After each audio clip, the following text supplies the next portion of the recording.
Looking for Sally, the podcast. Episode 5. Happily Ever After.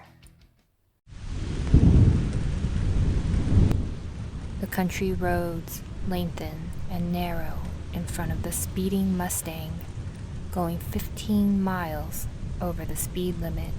The light rain has given way to an icy downpour, and the sky turned black over the countryside. Charlie's eyes are red as she stares at the clouds above. Who tricked you into doing it? How could she answer her father? How could she admit she's the monster? She wants to scream, but her voice barely breaks above a whisper. No one. It's me alone. I don't believe you. I can't. The car's suspension has been badly beaten by the bumps in the road, but James is still going far too fast. Charlie clings to her seat. Dad! The car skids to an abrupt standstill, stuck in the muddy side of the road. The tire keeps on spinning like a mad top in the soggy earth. Fuck!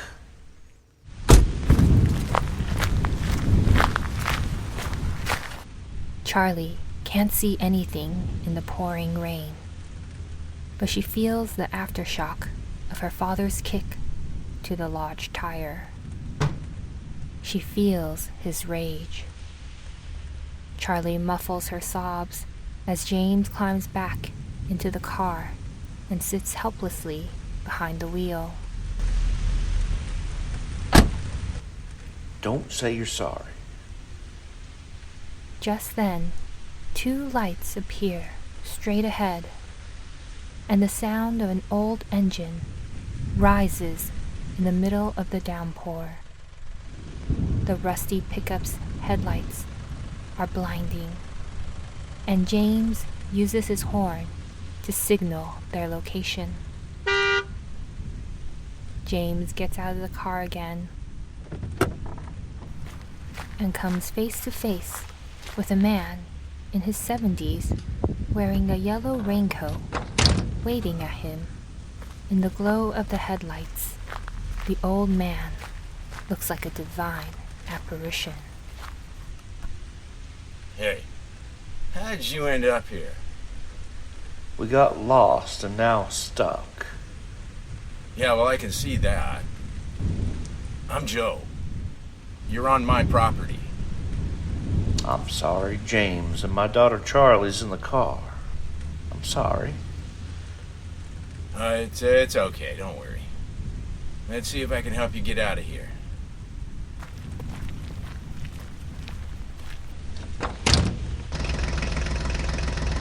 For the first time in a long time, James accepts the helping hand and allows himself to be guided. Joe secures chains to the rear of his vehicle and beckons them into his car. Slowly, the Mustang is pulled out of the sticky mud and is back on the road.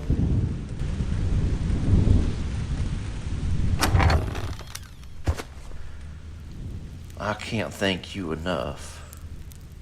Their unexpected savior ushers them into the living room, where a fire is crackling gently in the hearth. James can't wait to get going again, but his body is tired, and his hand is throbbing. Wow, that's a pretty bad wound there. You should let my wife Liz check that. I can see we have guests, and a lovely young lady. Charlie. Your husband helped us out. We can't stick around, though. You're not seriously thinking about driving with that storm going on? Your clothes need to dry and you need to keep warm. You can stay for the night. Yeah, Liz is right. It wouldn't be safe to leave now. We have a room for the kid. I really don't want to. There's homemade mac and cheese, fresh out of the oven. James and Charlie exchange a look. Their clothes are dripping. The accumulated fatigue of the last few days weigh heavily on their shoulders. And we need to change this wound dressing. An old upright clock in the corner of the living room strikes 6 p.m. Thunder continues to roll in the distance, and James gives in.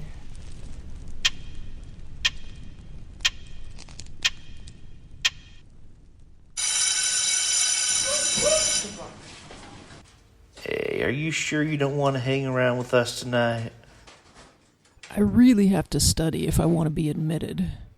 Don't use your evil smile, Ash.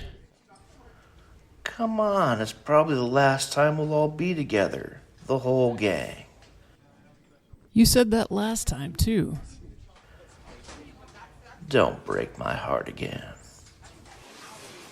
Ash Stills, get the fuck off my back. I'll take you with the pickup truck. Your father hates it and I know you love it. We'll have a bonfire. Come on, Sally. All right. 8 tonight. Now out of my way.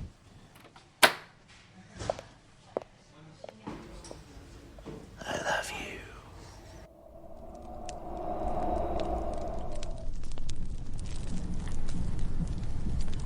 you. Come on, Ash. This is not the right place for your hand. Oopsie. It won't work. I'm not the jealous kind. Really? Hey, who's coming with us? In the mine? No thanks. You scared? Come on. Hey, the pretty girl said no thanks.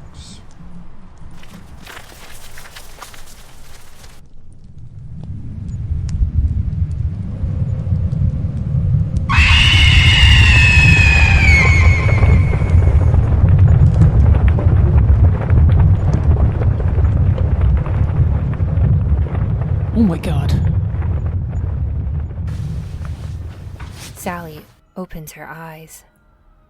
The familiar sight of the hotel room ceiling soothes her after the throes of the nightmare. Only 3 out of the 5 students made it out of the tunnels that night, and she would never forget the hours that followed the tragedy. The endless questioning by the police, and the bodies of her friends wrapped in black plastic bags. In the middle of the night, Ash had taken her home, and she could still hear his voice, the last words they'd exchange before she decided to leave Boston. What happens in the mine stays in the mine. Why now?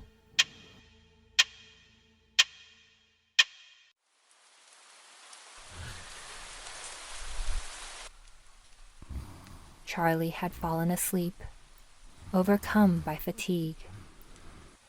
But James lies awake on the sofa in the living room where the fire spreads its gentle warmth. The storm has passed now. The night has gone quiet.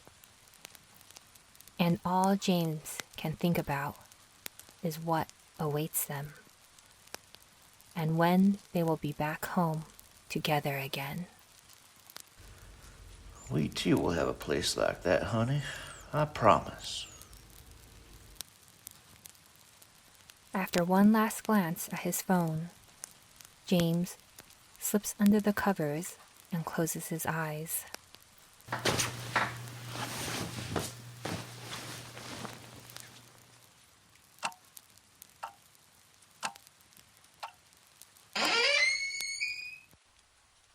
It's past 3 a.m. when Charlie pokes her head through the doorway. The house is quiet. She has rehearsed her plan dozens of times in her head.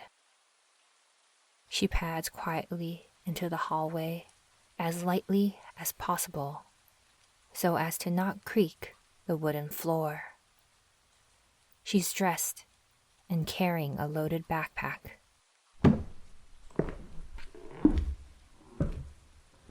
The sight of her father asleep, alone in the living room hurts, but Charlie knows she's the one who has got to go. She grabs her coat off the hallway rack, carefully turns the lock, and pushes open the front door.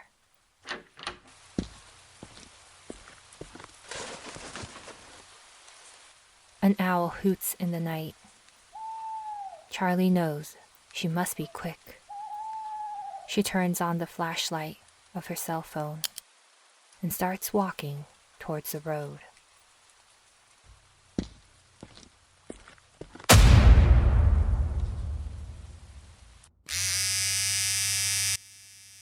She mentioned that she has a daughter. Eddie, seriously, it's late, and addicts lie all the time. I can't get this out of my mind. Cops seemed to think she was in danger, and now I think the same. And then, it's none of your business. I keep on having weird dreams. What if I could help? What if I could save her somehow? Ay, come on, stop it. And come to bed. I'm beginning to think you're obsessed with your hitchhiker. Maybe I am. And maybe there's a reason for that.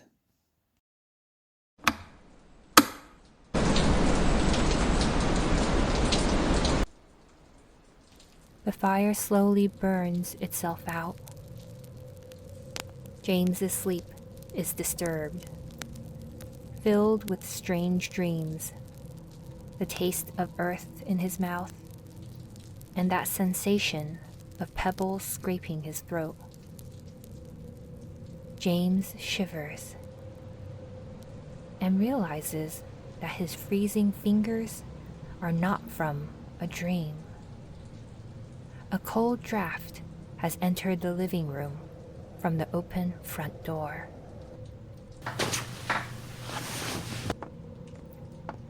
James rises, stumbles, half asleep, towards the door, and pushes it closed.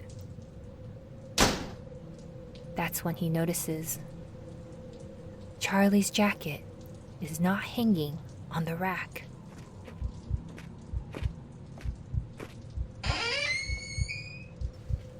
Charlie? Panic sets in. James checks her room. There's a letter on the pillow. I know you don't want me to say it, but I'm sorry. You're better off without me. I don't deserve you. It's your fault, you fucking bastard. In response to his dismay, 2 red dots were placed where his eyes are in the reflection from the mirror. This time, James doesn't look away. The pictures converge in his mind. When are you gonna leave us the fuck alone? Do it. Do it now, or she'll be mine. It's what you want. You'll get it. You watch.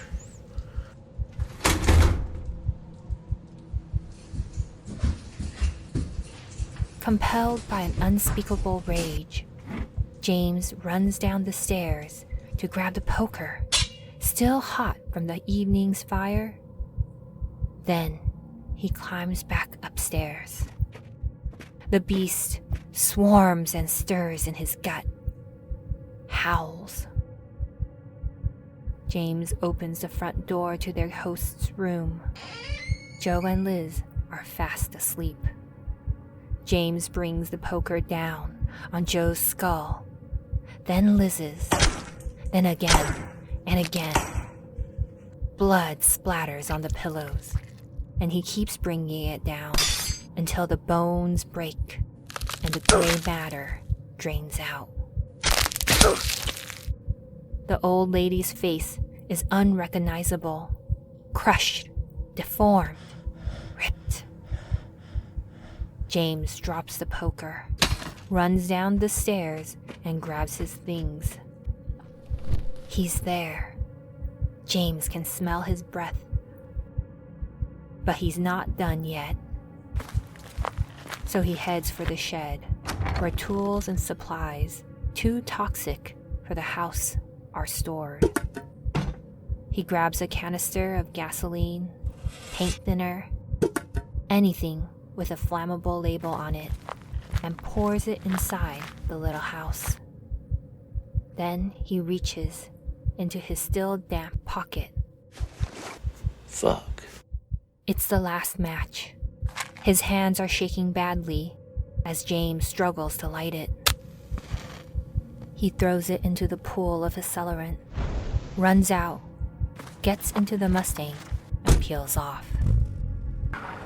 His eyes are riveted to the road, but he knows that red glints are watching him in the rear view mirror. Hope you enjoyed it, fucker.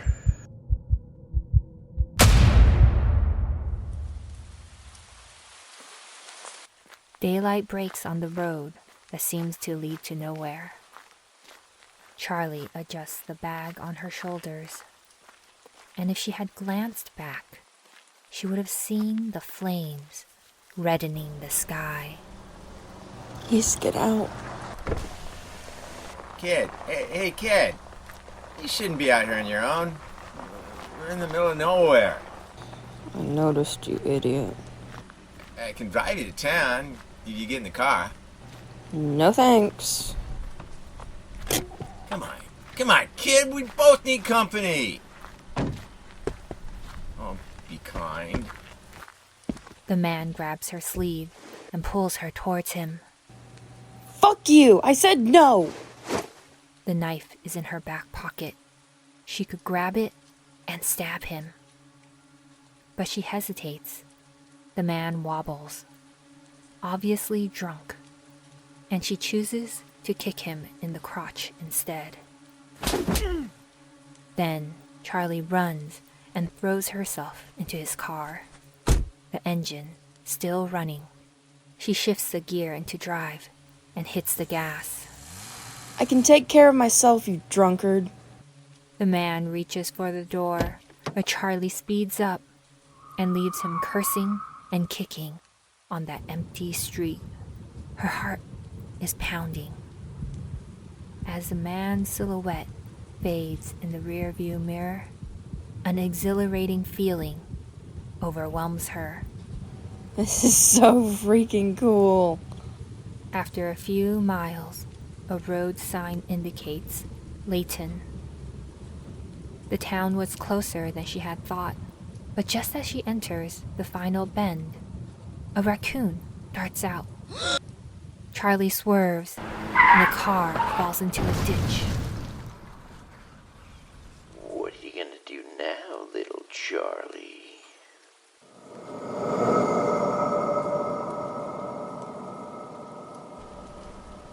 A few miles back,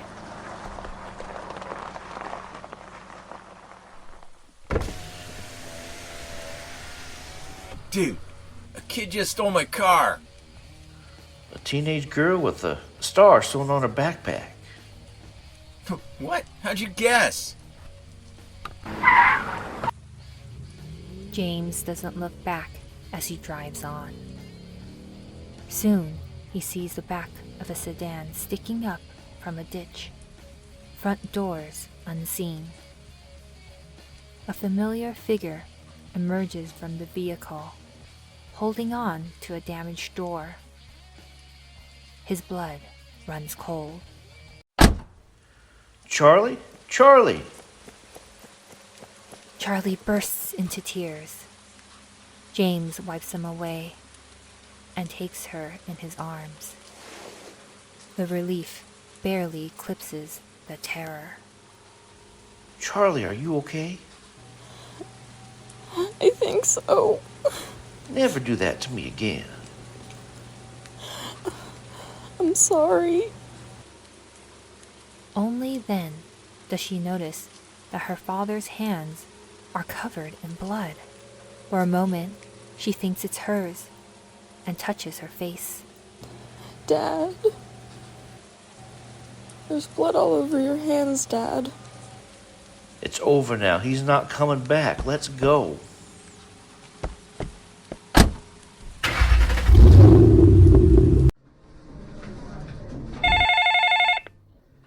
Meanwhile, at the Boston police station, Detective Vincent Harris is buried in paperwork when his chief signals him to pick up the phone.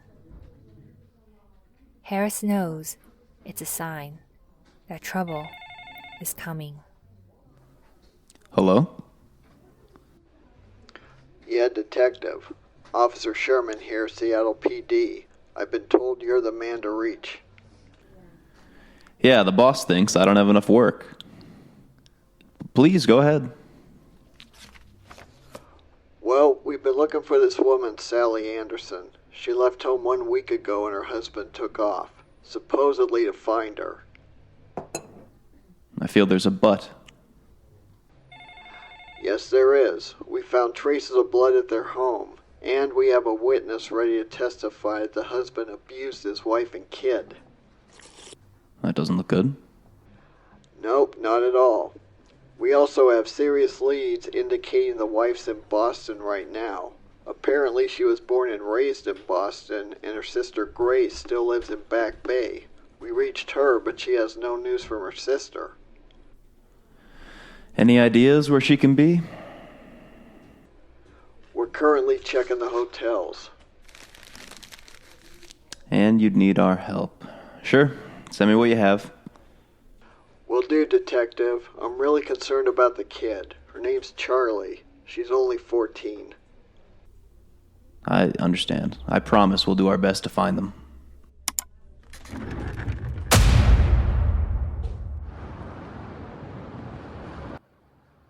Charlie remained silent during the 3-hour drive to Poughkeepsie.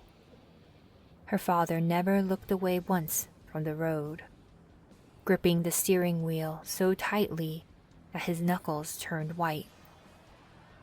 From time to time, he abruptly twitches, making her jump. Charlie knows it's far from over. Please, Dad, listen to me. He's still here. You know it. We must ask for help. No. It's not us. I'm begging you. We need to make sure. I said no, Charlie. Traffic starts to build as they reach the downtown area, and the Mustang is forced to a crawl. Charlie glances anxiously at the passing cars, but none are close enough for her to call for help. At the end of the street, Charlie sees a building meant for salvation and gets an idea.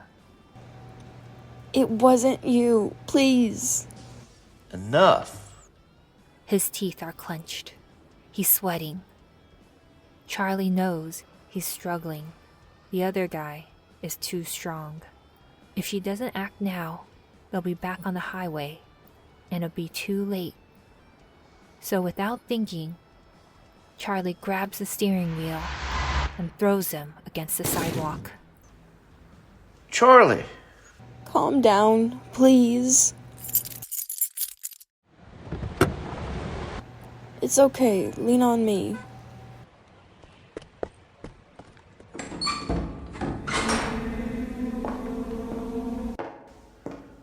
Oh, I'm gonna throw up. We're almost there. Is anyone there?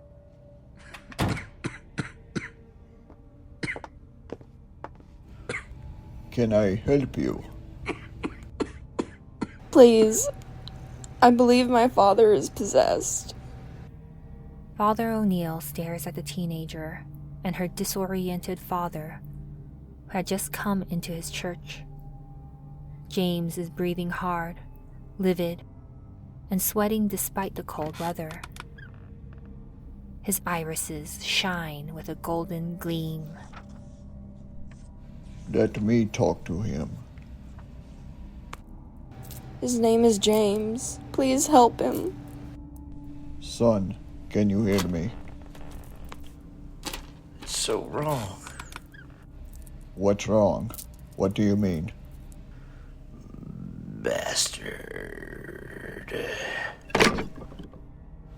Please, just stay away, kid. Charlie steps back. She's frozen on the black and white checkerboard floor, clutching her pendant and praying as a priest places his hand on her father's pale forehead. Exorcimiste omnes mundua spiritus omnes satanica potestas. The priest's voice is a muffled whisper in James's mind. A hiss. Images jumble in his head. Dizziness intensifies. Omnes incursio infernales adversae omnes legio. His legs begin to shake uncontrollably. He feels as if his heart is about to give out and his chest will break open to spew out all the pain inside. Omnes congregatio insecta diabolica adjuramaste. A shriek shatters the peace of the church, but it's not James. It's Charlie.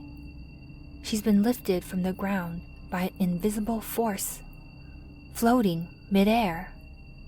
Suddenly, she falls and lands right at the priest's feet. Charlie?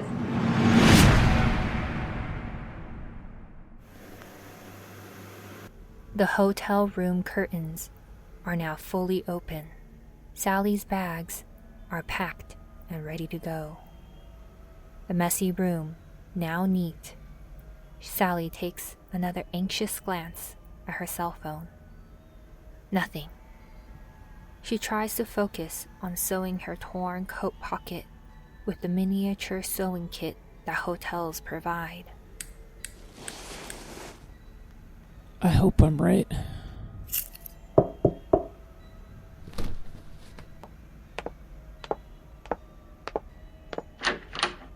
Is everything all right, ma'am?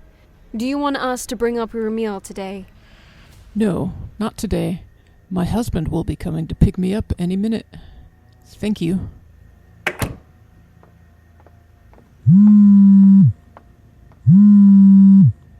Hello? Hello, Sally. I'm sorry, you probably expected someone else. Who are you? You know very well who I am. You'll thank your husband for his help when you see him. If he ever shows up. You can't be. You're dead. Oh, Sally. Yes, it's me. The one and only. And I'm very much alive.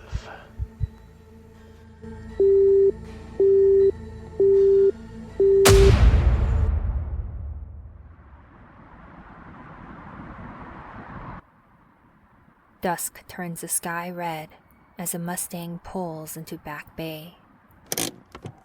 James is beyond exhausted, and Charlie is delirious with a burning fever. The end of the road. Hang on, sweetie. James carries Charlie to the door, too weak to walk on her own.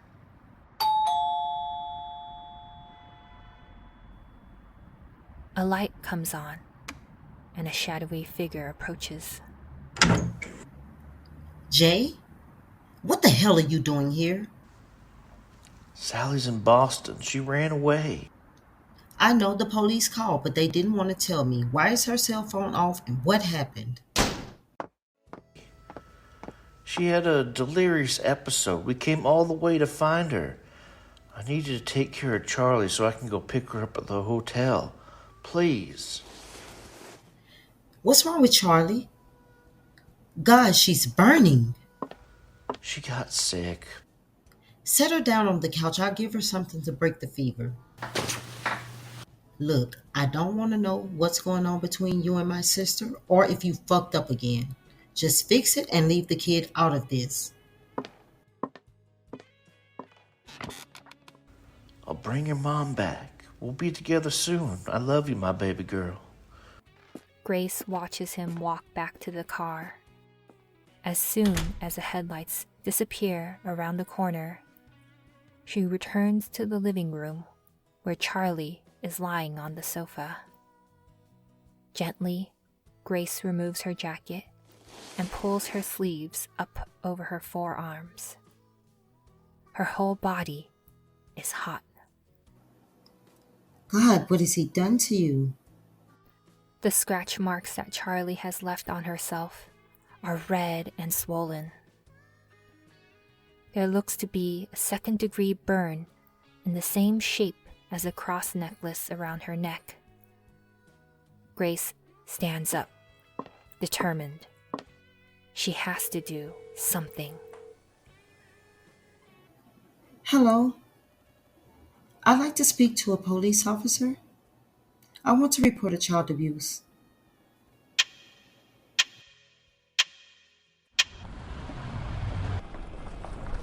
Boston Common Park looks strangely different at night. Dark and empty. All the better for what James is about to do. He undoes the bandage covering his hand with a grimace and pulls open the glove compartment. He takes out a pile of blood-stained wipes. There must be nothing left of what happened at the farmhouse.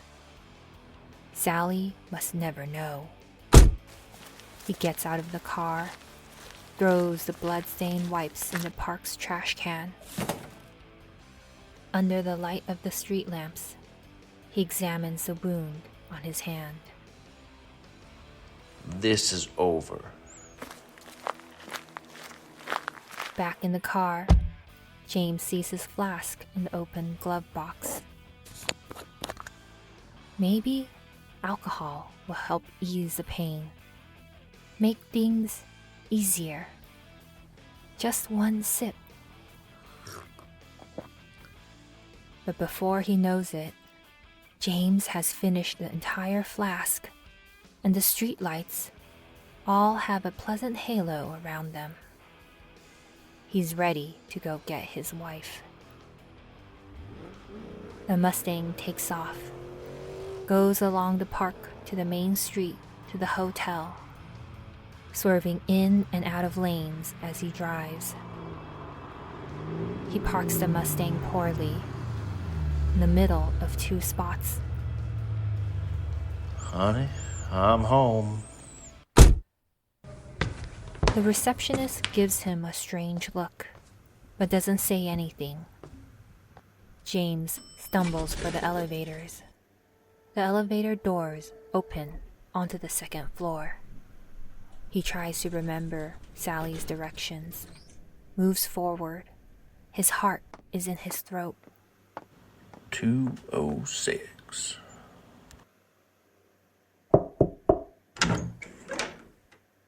Honey? And Sally is there. Is it really her? She lets him in without a word. Honey, I was so worried. Are you okay? You're drunk, Jay. I'm sorry, I couldn't. What have you done? Where is Charlie? Charlie is safe at your sister's. She's waiting for us. James grabs the heaviest bag and lifts it up. But Sally doesn't move, staring at him as if she can see exactly what James has been trying to hide. Let's go. How can I be sure it's you? What? Sal, you're losing your mind. Come on. James drops the bag, tries to touch his wife's hand, but she backs off. There's fear in her eyes. Honey, I don't understand. Swear to me that you did nothing wrong. Just stop it, Sally, will you? I love you. I miss you. Let's go now. Come with me. He grabs her arm, and she takes the small sewing scissors from the bedside table and jams it into her husband's neck. She twists it deeper, severing his arteries. James drops to the floor. I love you too.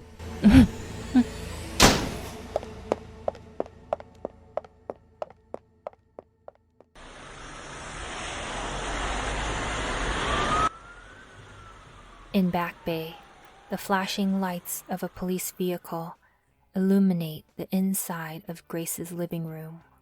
Charlie is awake, but pretends she's still asleep. A dull anger makes her heart pound.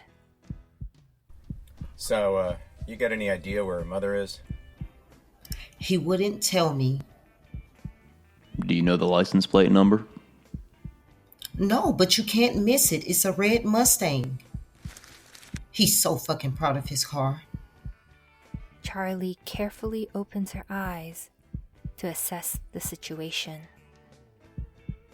One of the cops is standing close with his back to her. The other is with her Aunt Grace at the entrance of the living room. Remember the shooting range, Charlie?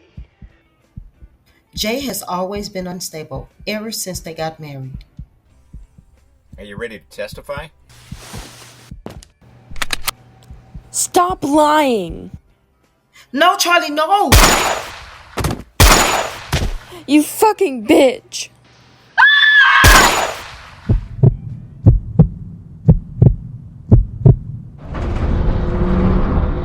The execution chamber is plunged into darkness. A single neon light sizzles and flickers above the electric chair where someone is sitting.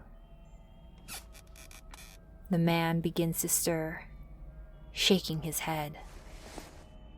At last, Ash Stills opens his eyes. His first breath is painful. The taste of earth in his mouth sickens him. The restraints that held his wrists and ankles are torn off, but the marks remain. And the pain.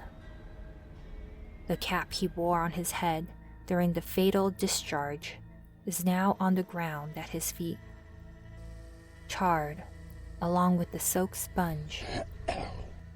Ash spits, but it's not saliva.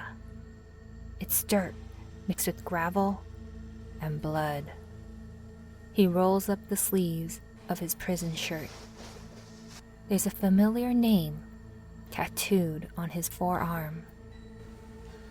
I'm coming for you, Sally.